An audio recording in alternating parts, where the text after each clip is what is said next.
السلام علیکم ورحمۃ اللہ وبرکاتہ۔ میرے پیارے بچوں، کیسے ہیں آپ؟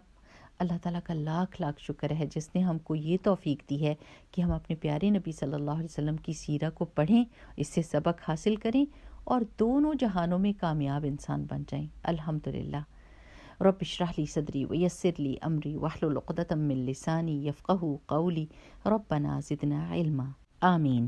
پیارے بچوں، ہم رسول اللہ صلی اللہ علیہ وسلم کی ہجرت کے بارے میں پڑھ رہے ہیں، اور اگر آپ میں سے کبھی کسی نے مکہ سے مدینہ سفر کیا ہے تو اس کو یہ پتہ ہوگا کہ راستے کی چٹانیں کتنی ٹیڑھی میڑھی اور کتنی مشکل ہیں، اور جب آپ ایک اونٹ پہ سفر کر رہے ہوں اتنے سارے دنوں کے لیے تو کتنا زیادہ تھکاوٹ ہو گئی ہوگی۔ مگر اب رسول اللہ صلی اللہ علیہ وسلم مدینہ کے بہت قریب تھے۔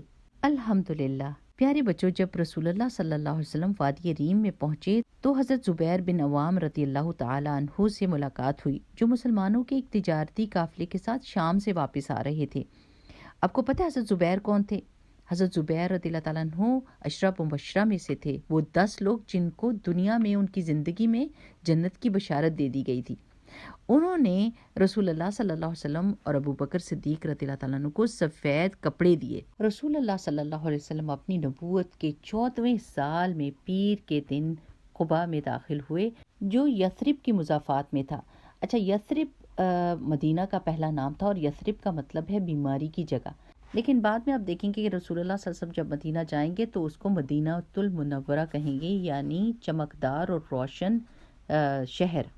ٹھیک، اب مدینہ کے لوگ کافی دیر سے رسول اللہ صلی اللہ علیہ وسلم کا انتظار کر رہے تھے، اور وہ روزانہ مدینہ کے باہر کی جگہوں پہ جاتے اور چھوٹی چھوٹی پہاڑیوں پہ کھڑے ہوتے اور دیکھنے کی کوشش کرتے کہ قافلہ پہنچا ہے کہ نہیں پہنچا، اور پھر مایوس ہو کر واپس چلے جاتے۔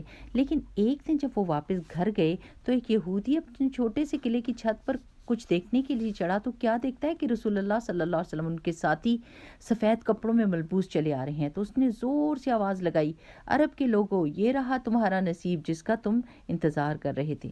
بس پھر کیا تھا، سارے لوگ خوشی خوشی نکلے اور رسول اللہ صلی اللہ علیہ وسلم کا استقبال کیا۔ رسول اللہ صلی اللہ علیہ وسلم قباء میں 4 دن رہے، وہاں انہوں نے اسلام کی پہلی مسجد بنائی، مسجد قباء، اور رسول اللہ صلی اللہ علیہ وسلم نے ہم کو یہ بتایا کہ جو اس مسجد میں 2 رکعت نماز پڑھے گا اس کو عمرے کا ثواب ملے گا۔ اب میرے پیارے بچوں، جب رسول اللہ صلی اللہ علیہ وسلم قباء میں آئے تو انصار، جنہوں نے کبھی بھی رسول اللہ صلی اللہ علیہ وسلم کو نہیں دیکھا تھا یا نہیں جانتے تھے، وہ حضرت ابو بکر صدیق رضی اللہ تعالیٰ عنہ کو پیغمبر سمجھنے لگے، کیونکہ ابو بکر صدیق رضی اللہ تعالیٰ عنہ کے بال سفیدی مائل تھے اور رسول اللہ صلی اللہ علیہ وسلم کے سارے بال کالے تھے۔ ہاں، جب انہوں نے دیکھا کہ ابو بکر صدیق رضی اللہ تعالیٰ عنہ رسول اللہ صلی اللہ علیہ وسلم کے اوپر سایہ کر رہے ہیں تو پھر ان کو پتہ چلا کہ پیغمبر کون ہے۔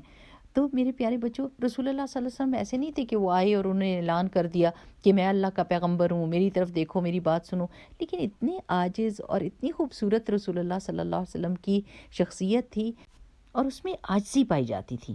اب رسول اللہ صلی اللہ علیہ وسلم 4 دن رہنے کے بعد 5ویں دن قباء سے نکلے، اور راستے میں جمعہ تھا، اور رسول اللہ صلی اللہ علیہ وسلم نے جمعے کی نماز ایک اور جگہ پہ پڑھی جہاں پر 100 لوگوں نے رسول اللہ صلی اللہ علیہ وسلم کے پیچھے نماز ادا کی۔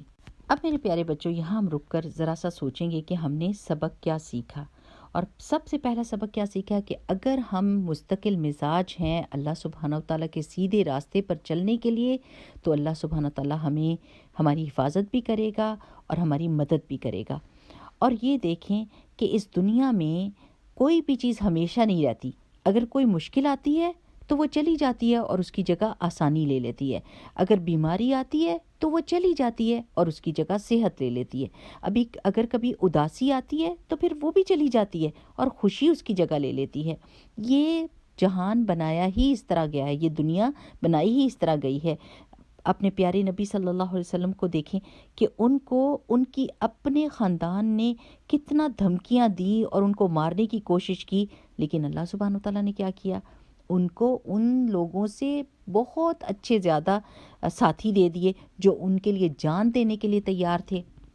پیارے بچوں، وہ جگہ جہاں پر مکمل اور ہمیشگی کی خوشی، آزادی، صحت اور زندگی ہوگی، وہ صرف اور صرف جنت ہے۔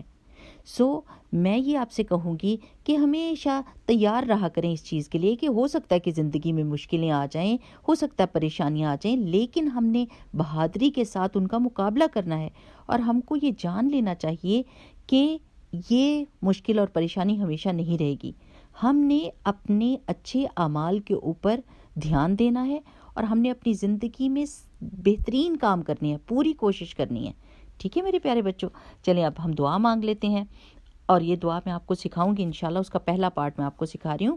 اللہم انی اسألک ایمانا لا یرتد، اللہم انی اسألک ایمانا لا یرتد۔ چلیں میرے پیارے بچوں، اتنا یاد کر لیں، پھر بعد میں آپ کو باقی سکھاؤں گی۔ سبحانک اللہم و بحمدک، نشہد ان لا الہ الا انت، نستغفرک و نتوب الیک۔ السلام علیکم ورحمۃ اللہ وبرکاتہ۔